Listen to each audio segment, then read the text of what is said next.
Di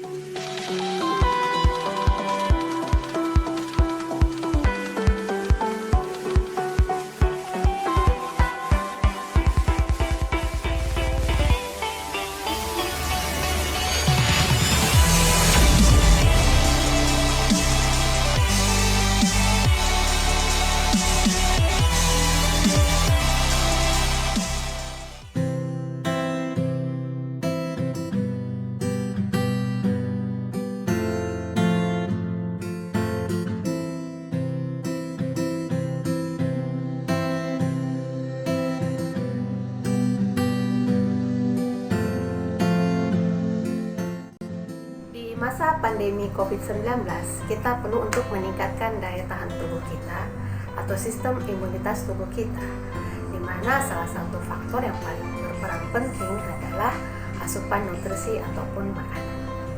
Oleh karena itu, kita perlu pengaturan pola makan atau diet seimbang agar asupan nutrisi kita bukan hanya cukup dari segi jumlah atau kuantitas, tapi juga dari segi kualitas. Nah, untuk memenuhi diet seimbang ini, kita bisa patokan pada tumpeng diet seimbang, di mana pada tumpeng diet seimbang yang berbentuk piramida ini, di situ akan digambarkan berapa jumlah tiap-tiap bahan makanan yang akan kita konsumsi dalam satu hari. Dalam tumpeng diet seimbang, pada bagian bawah, mana pada bagian yang paling besar adalah menggambarkan berapa jumlah bahan makanan pokok yang bisa kita konsumsi sehari-hari. Jadi misalnya bahan makanan pokok itu seperti nasi, atau misalnya keladi, atau misalnya jagung. Nah, untuk bahan makanan pokok ini sendiri yang bisa kita konsumsi dalam batas harian adalah sekitar 3-4 porsi per hari. Jadi contohnya nasi itu satu porsi itu kira-kiranya sekitar 3/4 gelas, atau kok misalnya keladi itu kalau satu porsinya tuh kira-kira setengah buah. Nah, itu yang dimaksud dengan satu porsi. Nah, untuk yang bagian keduanya adalah asupan makanan untuk sayur dan buah. Jadi kalau untuk porsi sayur dan buah sendiri, kalau untuk sayurnya sekitar 3-4 porsi per hari, sedangkan untuk buahnya sekitar 2-3 porsi sehari. Nah, kalau untuk sayur, jadi kalau untuk 3-4 porsi itu kira-kiranya kalau sayurnya kita rebus, kemudian kita tiriskan, kita masukkan ke dalam gelas, itu kira-kira 3-4 porsi itu kira-kira sekitar 2,5 gelas. Nah, itu untuk sayur. Kalau untuk buahnya sendiri, jadi 2-3 porsi. Kalau 3 porsi itu sama dengan kira-kira 3 buah jeruk yang sedang atau 3 pisang ambon yang ukuran sedang. Untuk asupan sayur dan buahnya sendiri sebaiknya bervariasi, karena di dalam tiap jenis buah atau sayur itu kandungan nutrisinya itu berbeda-beda, terutama vitaminnya ya. Jadi ada satu sayur atau macam buah yang kandungan misalnya vitamin A-nya lebih tinggi, kemudian di buah yang lain atau sayur yang lain kandungan vitamin C-nya lebih tinggi.